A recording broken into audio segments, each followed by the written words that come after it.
joining me. This is Sherry from Cards and More by Sherry. This is the first in a series of videos that I'm going to be doing regarding background techniques that you can use in your card making. Today's video is about brayered backgrounds. We're going to be using glossy cardstock. You can use regular cardstock. I just prefer the look on glossy. I think it's a little bit smoother. You're going to use a brayer. I've used dye inks from Stampin' Up, as you saw in the materials list. The Versamagic chalk ink to stamp my image. The stamp set I've used today is from Inkadinkadoo. It's called Meadow. Additionally, you'll need materials to clean your rubber stamps and to clean your brayer. Whatever cardstock that you're going to want to use for your actual card base and layering, and any embellishments that you'd like to use. To start out with, you're going to lay down your lightest color. As shown here, I'm using So Saffron. It's one of the Stampin' Up dye inks. And I'm starting at the top edge and working down. You can cover the entire cardstock if you want to, or just go down as far as you know you're going to want that color to show. If you want it to be a deeper saturation of color, just continue to add more layers of the same color. Here you can see I've layered on a little bit more color so I can get a little bit more saturation in that So Saffron. You also see here that I've used a wipe to clean off the brayer. You can also use a stamp pad, a cleaning pad if you have that, and liquid a spray stamp cleaner. You can also just take it to your sink with a little bit of dish soap and water and clean it off that way as well. All right, here I am laying down my next color, which is Pumpkin Pie. It's a beautiful orange color. You can see again that I've started from the top, working my way down, and don't be too concerned about the lines that you see. You continue to work the ink and you continue to have time to blend it on glossy cardstock. If you're using a non-glossy cardstock, you may have more difficulty blending it in because the cardstock is going to absorb and dry with the ink so much quicker. And again, go back and add additional layers if you want that color to intensify. Since the effect I'm going for is a sunset over a meadow or a field, here I've taken a couple of sticky notes and just randomly torn an edge on them, keeping the sticky part intact. Place them on your cardstock, and this is going to give you the line or the silhouette of your grass. All right, so I've laid down first the lightest color that I'm going to use, and you can do this either way. You can start with your dark and then use your light, or vice versa. Here I've started with my lightest color, which is called Certainly Celery. You can see that some of my background colors from the sky are coming through. I'm not too concerned about that because I know I'm going to lay down additional color and increase the saturation, and I'm also going to stamp over this, so I'm not really concerned about any of those other colors showing through. To make this background very easy, I've simply taken my sticky notes and just moved them down my page a little bit, and now I've laid in my darker green called Wild Wasabi, and this is going to give you more depth to your picture. You're going to have darks and lights and different layers of where you see the field going across. Here you can see I've removed the sticky notes, and you can see my 2 layers of field, or even these could be mountains in the background if you wanted to, the lighter color. Again, if you want a little bit of variation in what the silhouette of your grass or mountains look like, you can tear a different set of sticky notes and put on here to add a little bit more interest. I'm just trying to make this simple and quick, so I used the same ones and moved them down and just added more color. In this shot, you'll see that I've gone back into my sky, and I want to get a little more depth in the top portion of my picture.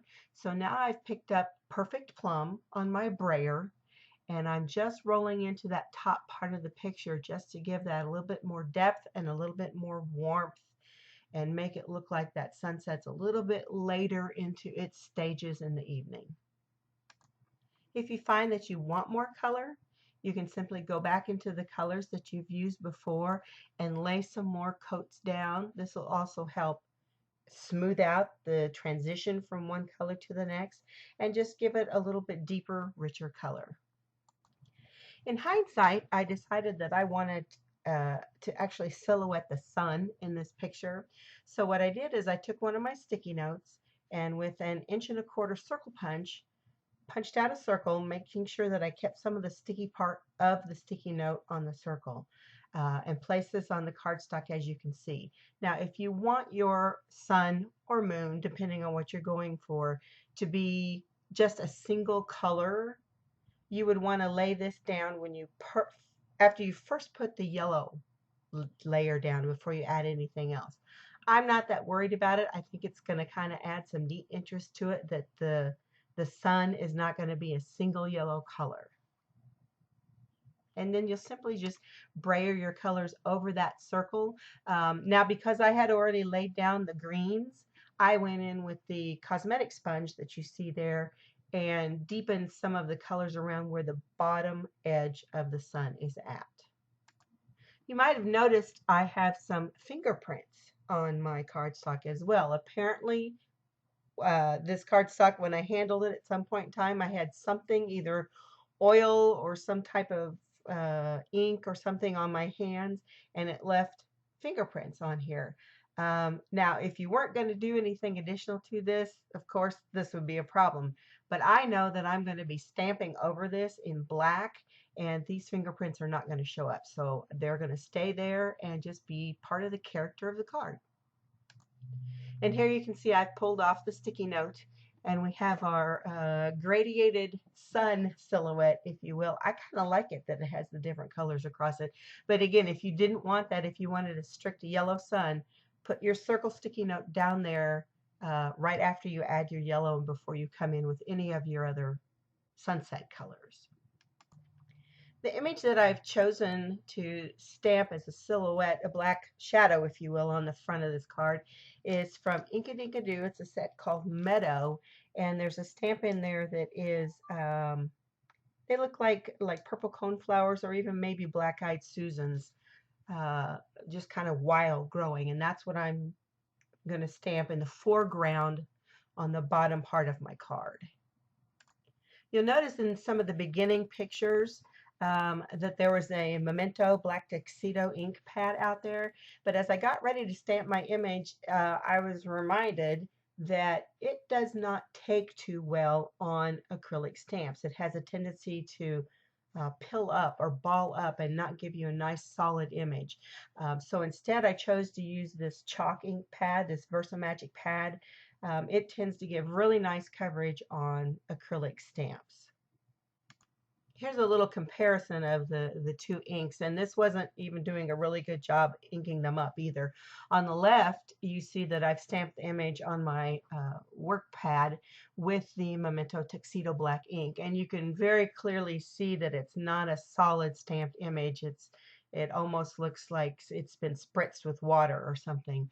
On the right is the chalk ink, and like I said, I didn't even do a really good job stamping or inking up the stamp before I stamped it, but you can see that you get a lot better coverage, especially in the flower centers. There's much better coverage there. You could also try using Stays On with the acrylic stamp, and it might give you the solid coverage that you like. I just happen to like the chalk ink myself. So here's the first stamping that I did in the lower right portion of the card, and you can see that that really pops off that background that we've done. And like I said, where those fingerprints were at, you're not going to see those with this stamp over it. And then we're going to ink up and stamp again on the other part and continue that as though our little field of flowers goes all the way across. And here you see the second stamping. I just re-inked and moved my stamp down. Now, having done that, the dark portion, the solid portion of the bottom of the stamp did not show. So I went back to my little sponge and picked up that black ink and kept dabbing it in there until I was happy with the intensity that it matched from the left side of the card to the right side of the card. And here's a little bit closer up look of that all the way across. I've also already mounted this now on my additional layer of cardstock. I trimmed the glossy cardstock down to 4 by 5 1/4, and then that is mounted on a saffron layer that is 4 1/8 by 5 3/8. And then my standard card base is in certainly celery, so that you just have that little hint of color all the way around. I just wanted to point out here, you can get a better view of how I matched in that darkness on the bottom with the sponge and feathered it out just a little bit. And so then I wanted to carry that back over to the right side of the part of the card so that you have kind of that almost an image like there's a little bit of fog or something playing in behind the flowers as well. And I wanted that consistent from left to right. Now this particular card happens to be going in the mail to my mother for her birthday. And you might say, well, this doesn't look like a very girly card, but these are colors that my mother loves, these fall colors. So I very simply stamped a happy birthday, used a series of punches to tie in the colors from the card, a couple of black brads, mounted it on some foam adhesive so it popped up a little bit from the card. And that was all you needed to do to kind of personalize that as a birthday card. And of course, I stamped a greeting on the inside as well.